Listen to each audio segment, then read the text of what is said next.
Keep Dak Prescott off the field in Week 18. That's what we're going to talk about here in Below the Belt, which is brought to you by D&M Leasing and Window Nation. Dak Prescott took a bit of a beating yesterday. Oh, no. Sacked 6 times in this one, and it didn't just feel like it was 6 sacks. It was like it was the way he was being brought down. Like, how many different times did you see him get hit in this game, and you're like, oh, that might be a knee? Yeah, there's times where 3 guys are falling on him. And they were like, there was one that was damn near a hip drop from, I think it was Bobby Wagner. Yeah, and then you had the one where he got sacked. All these twisting ones. He had the late hit one that Frankie Louvu got hit with. That was the sack I was going to say. Like, he gets sacked, and then all of a sudden he's standing up, and the guy just goes right into his head. Yeah, that whole yesterday he was taking a beating, and I mentioned it. It also felt like, I don't know why, because I looked at it and I don't think it ended up being this way. It felt like he was running more yesterday into like crowded areas, like he was taking off and running more frequently. And then again, I mentioned I did not like the sneak at the end of the game. I don't like sneaking it and going for it there on 4th down with you up 7 and 11 seconds left just to put the game on ice. That's not something that I want to see at all. But we already know that Dak Prescott is going to be the competitor. And in fact, Larry, we're going to play the cut 16 from Dak here in just a second. But we know he's competitive. We know that, and he's mentioned this before, he wants to be out there for guys who are playing for something, whether it be incentives in their contract or for their next contract. So George Pickens is trying to get paid right now. Dak doesn't necessarily want to, he's not going to say this explicitly, but you don't want to throw Joe Milton out there to have George Pickens operate and try to earn his next contract. So it's all admirable. That's all very good. But when you see him taking the beating like he did yesterday, Chop, aren't you just saying, all right, that should be enough to slow you down now? Like, let's take this easy. He can start next week even maybe, but he needs to come out after the first quarter or something like that. I would be totally fine with him not playing at all. But yes, first quarter, fine. Because this was yesterday. This felt like was this the most you felt like he'd been hit all year? Maybe Minnesota. I can't remember. Minnesota. This felt like the most hits he took. I mean, you're dropping back throwing it 41 times, or you're dropping back 44 times, or whatever it was. His game log. It feels like so damn much that he was dropping back yesterday. And I know they had a ton of plays that they had in this one. They had 87 plays, which is just an ungodly amount.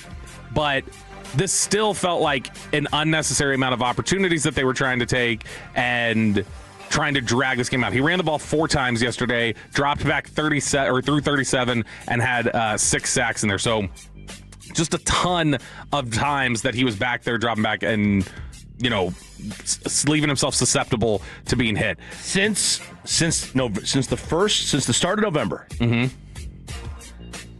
he's been sacked 21 times.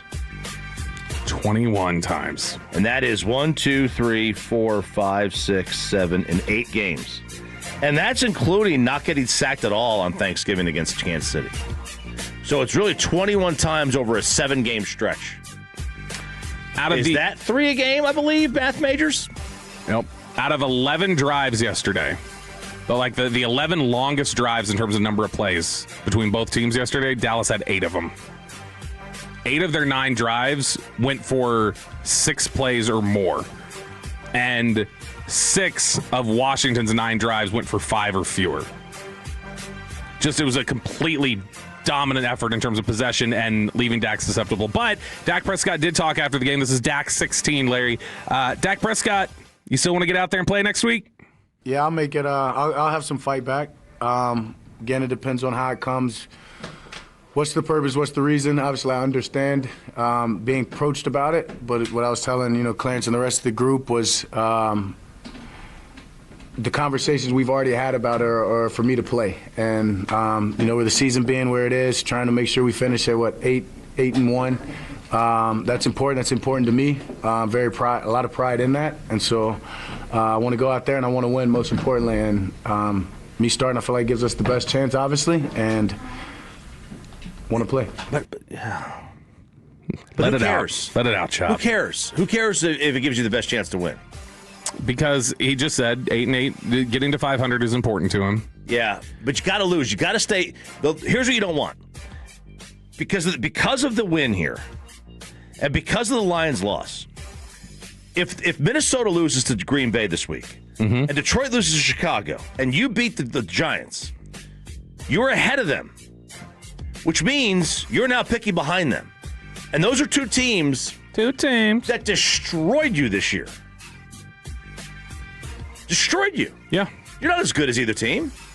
I don't think Minnesota. I think Minnesota. They are close. I think Minnesota. I think they got their ass kicked that game. They're close, but let's not forget. Minnesota won 14 games last year. Mm-hmm. Detroit won 15. Now both teams took steps back. That's fine. They took steps back. That happens. Both number one seeds are eliminated from the playoffs. I don't think I've ever seen that. I can't remember a time where both number one seeds from the previous year did not make the postseason the following year. Detroit took a step back. Can't lose 2 games to the Vikings. Can't lose. They struggled. They struggled with a ton of teams. Pittsburgh, Minnesota took a step back, but that was expected, right? They were moving on from Darnold. They were going to JJ. I think it was expected that they were going to miss the playoffs. There's a realistic shot that Dallas ends up with the best record of the non-playoff teams. Of the non-playoff teams. That's the worst place to be. That would be pick 18. That is the worst place to be. And guess what? Next year, go look at the standings. Go look at the standings right now. Mm-hmm. If it settles right now the way it is, you play. Well, you know what? You're going to wind up. You might get lucky. Because I think Detroit's going to finish last. So you wouldn't get them next year. But you're probably going to get Green Bay. Well, no. What you would get is the third. Are the Cowboys? Oh yeah, they're in second. So you're going to get Green Bay. Dallas is locked in a second. You're probably getting Green Bay. Then you're probably getting Tampa or Carolina. And right now you're getting either San Fran or the Rams. Or Seattle. We don't know about that division. You're getting one of the 12 win teams in the NFC. But as of right now, you're getting San Fran, Tampa, and Green Bay. And then don't forget, there's the 9th game. Mm-hmm. 9th home, 9th road. We don't know. That seems to be a non-conference game most often, right?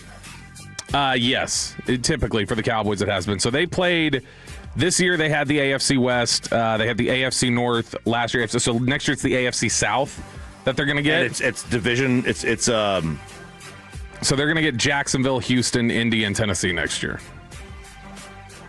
Okay. Which isn't the worst. Yeah, but there's that 9th game, 9th home, 9th road, whatever it is, and we don't know who that's going to be. Right.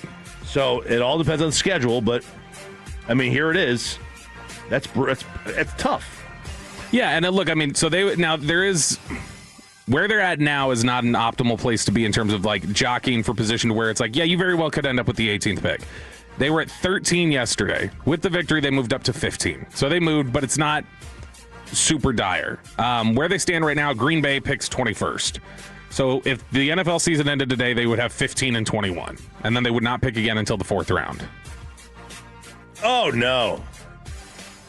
Which when you're thinking 15 and 21, let's say they're unable to trade down. They have to pick in those first 2 picks, and then they just sit around waiting for the 4th. What are you just committed at this point, given what you've seen, just saying you're picking defense with both of those? I don't care what's on the board or anything else. I need just whoever's on defense because the defense is that bad. No. Could you be talked into an offensive lineman? Shan didn't seem like he could be talked into that. I could be. Look, all right.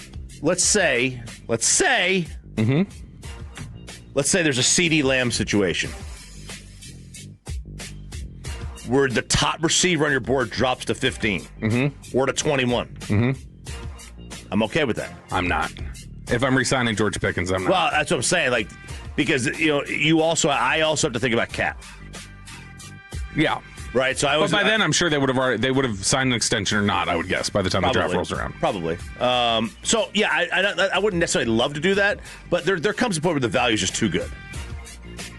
Yeah, I think Flanoy showed a lot this year. You're already 3 deep there. It feels like. So I don't know. I could be talked more into an offensive lineman, I think, than I could a receiver. I could always be talked to an offensive lineman. Just because right now, I feel like there's so many questions. Tyler Smith does not seem like he wants to go to left tackle. Right. So if you were to play left guard, And then you assume, all right, Guyton settles back into left tackle. Then their plan potentially, which I don't know if this is it, but it's one of the things we've discussed, of Tyler Smith goes to left tackle, Tyler Guyton goes to right tackle, and then you cut Terrence Steele and you free up that money. That would be gone. And you're just back to Guyton and Smith on the left side, and then you're still sitting there trying to figure out what to do at right tackle. At that point, you maybe need, and then this is apparently a decent, I've not gotten too deep into study yet. There's a couple right tackles who could fit there. So if you're telling me I can draft a right tackle there who's better than Steele, I'm fine with that. And you save money. Are you okay with that as one of your two picks? Absolutely, because the offensive line, go. So that means you get one top 100 pick added to your defense. If you don't have... And Quinnen. They would probably count Quinnen. If you don't have a quarterback who runs, you have to have up the middle, strong offensive line.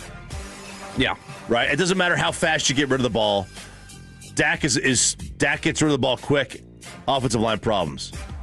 Detroit's had offensive line problems. Saw it happen this year. I think I have no problem drafting offensive line. I had no problem drafting the defense. To me, if you've only got 2 top 100 picks, I think you need to probably, ideally, take 2 on defense. But are you really going to sacrifice best player for need if it's that much of a difference? Easy Money T23 on the Twitch. LOL, GP's next contract isn't predicated on what he does against the Giants. What the hell? No, it's not. But it's part of, first off, it is predicated on what his numbers look like and how much effort he gives throughout the season. Teams are going to measure how much did you care when you were eliminated, and teams are going to wonder, they're going to look at just blind numbers. There is something to be said about, oh, you were a 1,500-yard receiver? Or, oh, you're that, like, that does matter to teams. Even if you could go like, yeah, but some of it was against the Giants at the end of the year. That's not how teams look at it. They just don't. And so there's an impact there. And there's an impact, like I said, for guys with incentives. Guys have money on the line based on performance bonuses that they can hit. And so that's something that Dak wants to be a part of. B-Lo. D-Bell.